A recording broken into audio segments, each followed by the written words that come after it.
Mike's Daily Podcast. Episode 999. Wow. We're almost out of the triple digits into the quadruple the four-digit one. And it's Mike Matthews broadcasting from Podcastro Valleyton. And today we are going to hear the segment Wow Shuts Wow and talk to Mike's Daily Podcast. Benita, the disgruntled fiddle player, the brewmaster, find out some stuff that's new. Mike's Daily Podcast. So like everybody else in the world, I start off my sentences with so.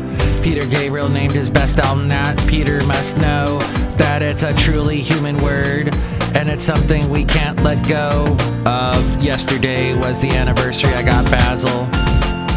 After 6 years, he still isn't slow. If you have a dog, take him to a local dog park. Mike's Daily Podcast. And let him or her run. Dogs have got to break out and at a gallop and show Mike's how Daily it's done. Podcast. And they gotta pee on something. Yeah! And sniff some the other dog's butt. And that is a dog's life, my friend. Yes, the last show had a picture of Basil with antlers on.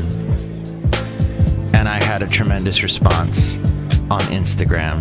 Not on Facebook. No one could give a crap on Facebook. Except for Kevin, Addendum with Kevin. He enjoyed the picture because I was with him when I took it.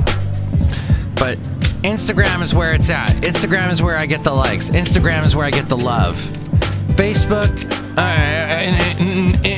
No. Speaking of Basil, yesterday was his anniversary. I got him 6 years ago because my ex-wife back then, she's like, I want a boxer. And I'm like, I don't want a dog. I want my house to stay clean. And she's like, oh, come on, let's get a dog. So we drove all the way to Fresno because her dad found Basil on Craigslist. Basil's name was Louie. And so we made quite a few emails back and forth with the owner of then Louie. And the guy was really careful with us because he wanted, and careful with letting Louie go because he didn't want Louie to go to some dog fighting racket, which is awesome. Oh, look who just walked in. I mean, not dog fighting. That's not awesome, but that he was being so careful. Owners letting go of dogs should be as careful as this guy was. Oh yeah, and somebody walked in. Hi, Mike. It's Benita, the rodeo queen. Hi, how you doing? And to disgruntled fiddle player, tell you what. What? I see you put a drawing of my wife on the podcast picture for today. I did, and also Benita's friend Nern from the planet Nern. He's a Nernian. Yeah, that guy freaked me out. Nern freaks you out? Yeah, aliens freak me out. That's why I want to vote for Trump now, because he's going to get rid of all the aliens. I thought you were all about Rand Cruiser. I was, but since they ain't going to win, I'm going to go with Trump. Trump seems to be ahead, isn't he? It seems like he is. And I can't stand Hillary. And we got to make America great again. It's not great now? No. I live in abject poverty. Oh, okay. I'm so poor I can't afford a fiddle. You hate fiddles. You had that bad experience with a fiddle. So now you don't want to play it anymore. In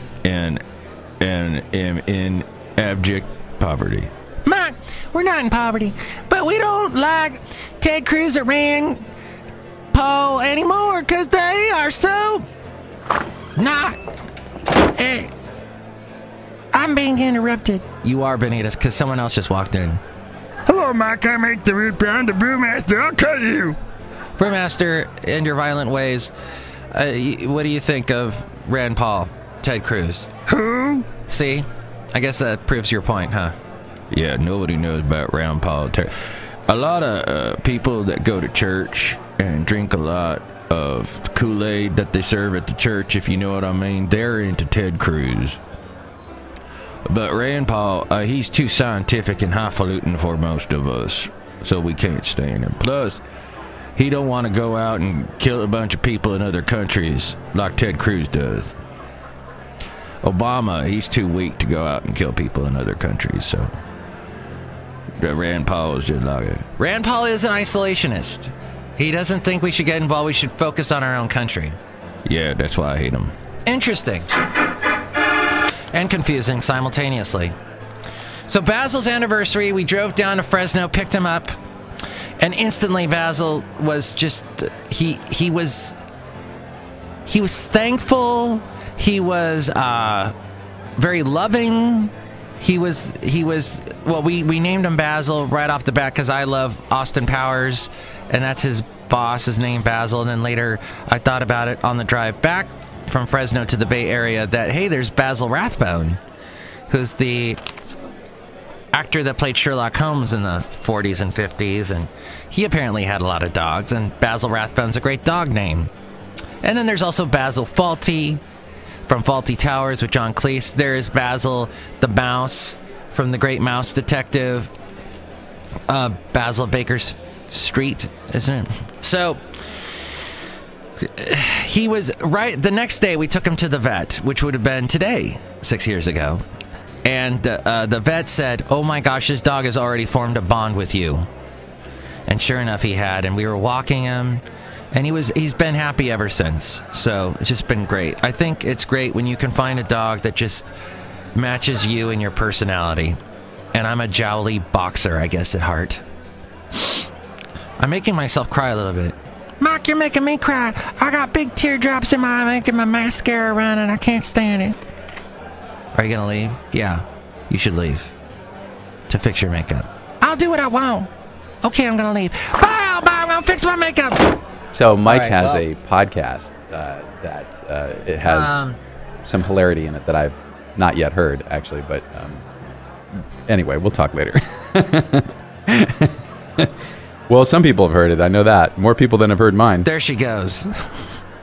I was about to start singing a song by The Laws, which was later covered by Sixpence None the Richer. But I refrained. I restrained myself. Evmud should do something. Do us a solid. I hate that expression, but they should do us a solid, Evmud. Waste management solid. Wait a minute. Waste management is what does. I'm confused. Evmud's the water, well, and the sewage, right? Evmud stands for East Bay Municipal Utilitarian Dimension, or something. Anyway, that's what they are, district. Yeah. Anyway, the people that handle the water is what I'm trying to say in the East Bay we should be basically, they should charge us nothing for the next 2 months, because apparently we got this huge storm that's coming in that's going to last for 2 weeks. We got 3 storms back to back, and there's going to be so much water here. Why are we paying for water to be pushed into our homes? I don't get it. And the bill, so they've been overcharging us for the past year because of the drought. So we should make all that money back like now, because the drought is done. Oh, and I'm going to punch in the mouth the next guy that says California's still in a drought. I will punch you.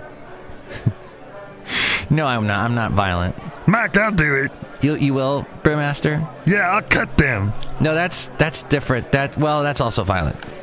No, I'm just saying, stop saying we're in a drought. And if you say we're in a drought while all this rain is falling down over the next 2 weeks, then you're definitely. I don't think it's going to be me punching you in the mouth. I think it's going to be everybody, every Californian. Stop with it. Stop saying we're in a drought. Okay, we get it. We're in California. The state is a desert. We get it. So I guess we are always in a drought. It's just assumed.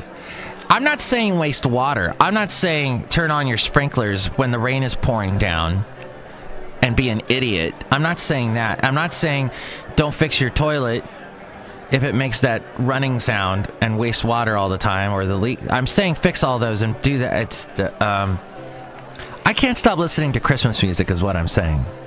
What, Mike? I thought you left. I'm back. I jumped in through a window when you said that. Oh, okay. We had a window open? Yeah, right over there. Oh, I don't know why that window's open. It's so cold. Maybe that's why I gotta blow my nose. Ugh. I must be getting that cold. Last show I was talking about how everybody's got colds around. Into an interview. Oh, let's interview Benita. All right, fine. Since you graced the cover of the latest edition of our magazine, so to speak, the latest post, the latest podcast. Benita, what do you think about Christmas music? It's fine, y'all. That's it? Yeah. I can't... Well, I'm particularly glued to this one radio station called Christmas Rocks. It's on Soma.fm. I've mentioned them before, and I can't stop listening to them. I guess I technically can still listen to it without being a complete weirdo. Till tomorrow. Tomorrow it has to absolutely stop. Everybody's taking all their Christmas stuff down. All the Christmas trees are on the curb. It's all done. Tomorrow. Right? Yeah, Mike. We were trying to forget the whole thing. We're taking a shower, washing ourselves of the whole Christmas thing. Tomorrow. That's right. I jumped in through a window. It's amazing. You're so agile. I'm like a ninja. Are you a ghost whisperer, Benita? No. I never watched that show till today. It happened to be on the Pop channel. The TV was on the Pop channel today, and I guess they're showing back-to-back episodes of Ghost Whisperer. It's got Jennifer Love Hewitt and Aisha Tyler. Yum, sign me up. They're beautiful women. They certainly are, Benita. I'm in a cartoon. They are not in a cartoon, but actually Aisha is in Archer. Right. So Jennifer Love Hewitt, of course, is striking. I tried watching a couple episodes, and like every episode, there's a dead child. I can't handle it, and then they come back as a ghost, and there's a lot of crying, and it's really sad, and it made me want to cry. Mark, you shouldn't show your emotions. That's right. You should be like a rock. Exactly. I should be a rock. And you should maybe stand far away from me since you got a cold. I will. Last show we mentioned jump cuts. I don't like jump cuts. I see them all over YouTube. Comedians use it for comedic effect because you can jump around and it's really sudden and stuff. As you notice, this show has really hardly any edits at all.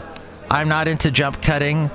First off, it's a lot of work. Some intern who's being paid nothing is being forced to do all this editing for these things on YouTube and on the television. I was talking about how Food Channel does a lot of jump cuts.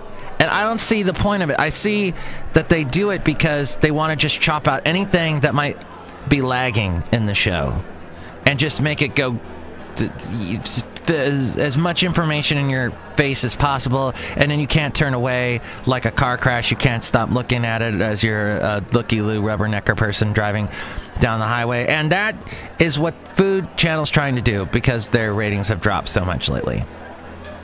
I can't stand jump cuts anywhere. Stop jump cutting. Stop the editing. Show us what happened to us being real in media and showing there's the reality TV. There's nothing real about reality TV because they edit the crap out of those shows too. You're not seeing what's really going on. They show you whatever it is to move the story along, and it's all about selling you stuff like Nutrisystem. Because there are commercials for Marie Osmond. And does she not look amazing? Marie Osmond, Aisha Tyler, Jennifer Love Hewitt. There you go. Those are the three most beautiful women in the world. And Benita. Thanks, Mark. Yeah. Ninja Benita. FYI, New Year format for this show. For 2016, for Mike's Daily Podcast, I am done with trying to track down musicians to interview. I am done.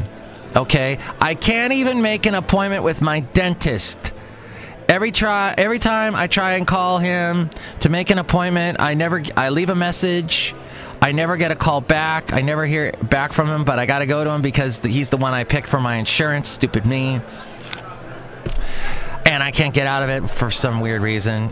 And I'm too lazy to do edits. I'm too lazy to track down musicians and dentists. I'm done with it. If a musician wants to be on this show, that's great. That's fine. They can make the effort and be on the show, and I can record them on the weekend or something. But I'm not going to move around my schedule in the middle of the week to try and get some musician on.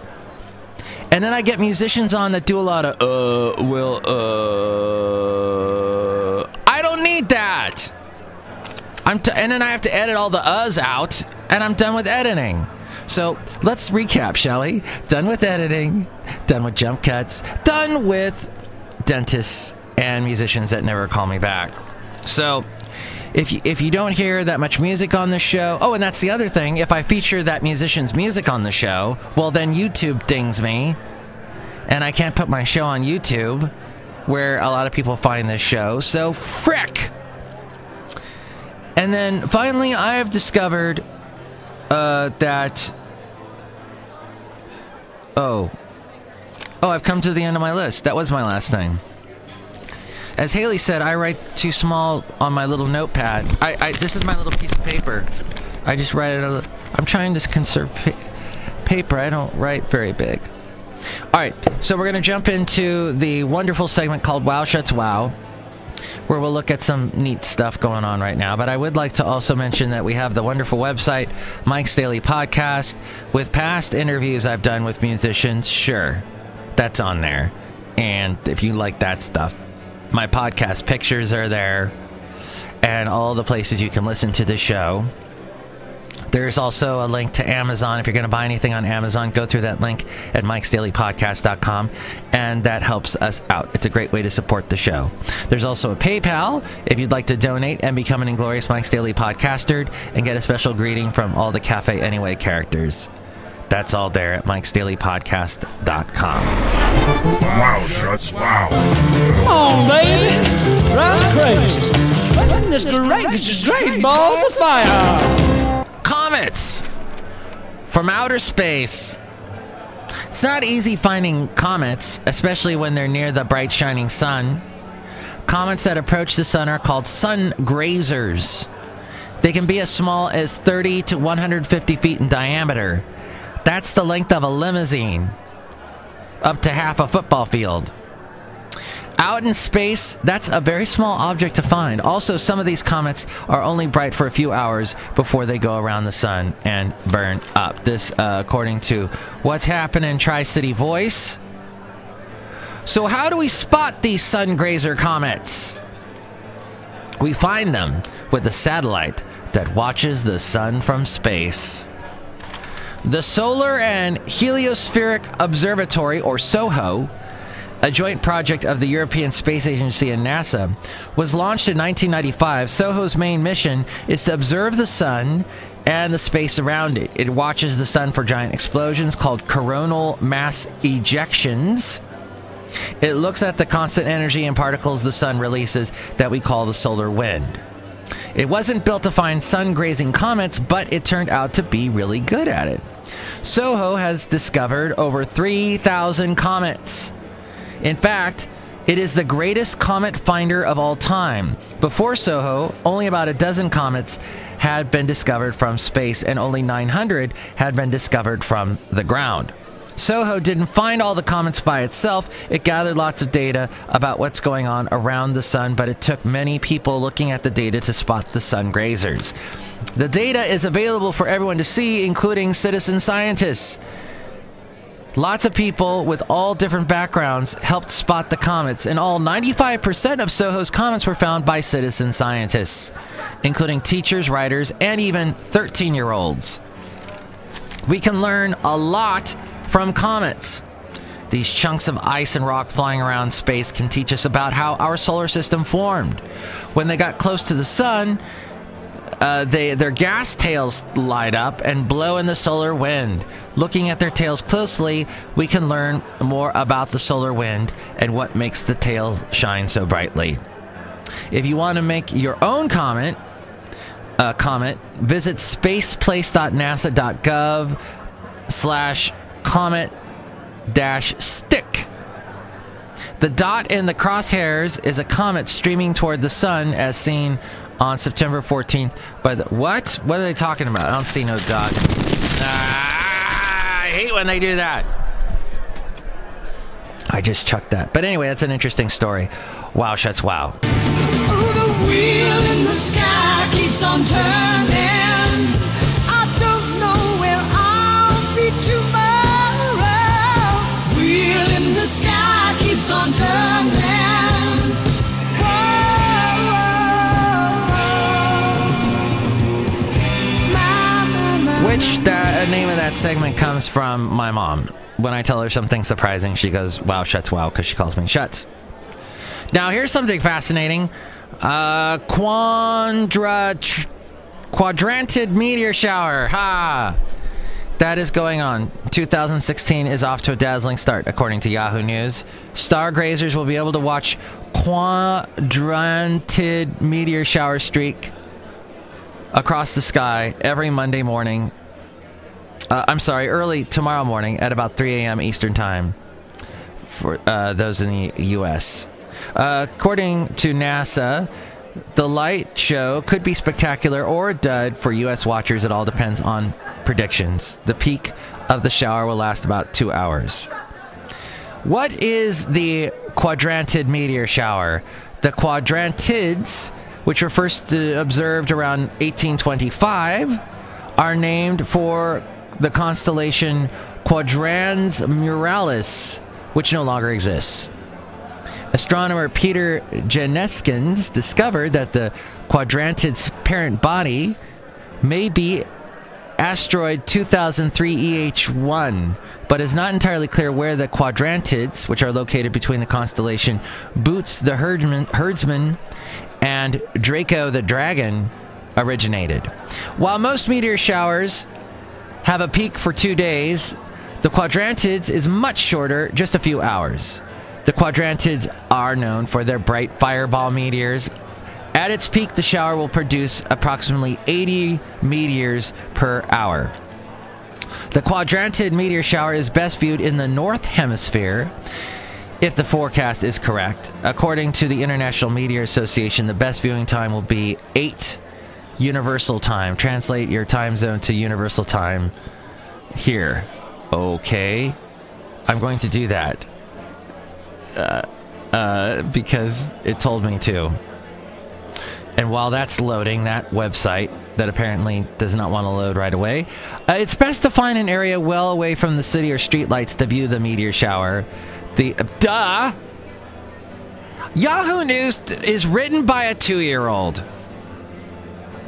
Oh wait, this is interesting. NASA suggests lying flat on your back with your feet facing northeast for the best effect, and to bundle up, because you're going to be on the cold ground. If you don't want to brave the cold, slooh.com, that's SLOOH.com, will live stream the meteor shower starting at 7 p.m. Eastern Time. And if you miss this meteor shower, Comet Catalina is going to be appearing in the sky January 14th through the 17th. And let's see, Universal Time, this is the most complicated thing on the planet. Whatever, it's going on tonight. And thank you, Yahoo News, for making me click on something that made 50 gazillion ads open up on my computer. Here at Cafe Anyway, where we're going outside of Cafe Anyway, somewhere in Podcastro Valleyton. And here's today's podcast picture. So yeah, the podcast picture is of the lovely Bonita the Rodeo Queen. Thanks, Mike! I had to jump out of the window to get back outside! And Nern is with you, and oh, as a matter of fact, Nern is here right now. That is right, Mike. I came from the planet Nern. I am a Nernian. I am here to celebrate your 2016th year here on the planet Earth. Well, since you're so far ahead of us in time and space, how's 2016 look for us? Well, get ready for Trump to become president. Just kidding. Or not. I don't know. I'm not really ahead of you time-wise. I'm just in a different part of the galaxy, which I need to leave right now and go home. I'm Nern leaving. Over and out. There he goes. All right. Hey, I'd like to wish David Lutz a happy birthday. He used to listen to me all the time when I was on Kehei in Ventura County, and he knew all the cafe characters then. So, happy birthday out to him today. And thank you for listening to the show. Tomorrow will be the 1000th episode. Episode. What's going to happen? Well, you'll hear from Adam Rudabega, Valentino, Bison, Bentley, Shelley, Schuhart, Floyd, the Floorman, John Deere, the Engineer, Benita, the disgruntled fiddle player, the Brewmaster, and Haley. Plus, you are going to hear the very first episode that I did. Mike's Daily Pod. The very first Mike's Daily Podcast. I will play back some of that show. I recently rediscovered it. And you'll get to hear how it has changed. Hopefully for the best, but it has changed quite a bit in the years, in the 1,000 episodes that we have done. So, and then later on this week, I will also be playing back little bits of previous podcasts that precede Mike's Daily Podcast. Before Mike's Daily Podcast, I had one called The Last Place on Earth. I had one called The Messy Desk. I had Mike's Podcast Picnic. We'll hear little bits of those. And we'll also have highlights from the big 1,000 party that actually we had already. We had it on New Year's Eve. But some of that celebration, because we'll be celebrating 1,000 episodes. All those podcasters out there that say, hey, I want to try podcasting. Everybody's doing it. I want to do it. And I completely